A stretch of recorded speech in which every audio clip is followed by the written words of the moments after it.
Greetings everyone, in today's video I will show you how to unlink Steam account from Rockstar Games Social Club. Before we get started, please subscribe our YouTube channel. So first, of course, what you need to do here, you need to go to socialclub.rockstargames.com and then log into your account if you have not already, and then you need to press on your profile icon that is on the top right corner here, and then you need to go to help right and then support, and once you do that your window pops up.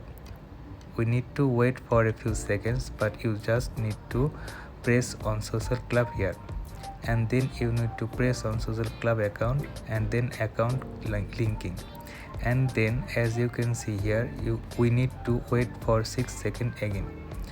But here you can basically write to support, and here just write a Steam account and link and on description.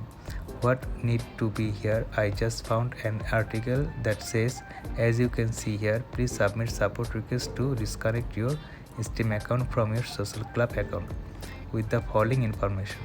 So you need to put in this bar in this description and the nickname for the social club account. You want unlinked the Steam ID 64 for the Steam account you want unlinked, and here basically this is the useful links where you can find your Steam ID, and also as well you need to put a screenshot showing that your profile logged into the Steam with your Steam name clearly visible on the screen of the account that you want to unlink. Alright, so provide this information here, submit request, and also put the screenshot of your account that you basically you own that particular account, and just submit a ticket. And as you can see here, they will respond to within 24 hours. So this is the way how you can unlink Steam account from Rockstar Games Social Club. Thanks for watching this video.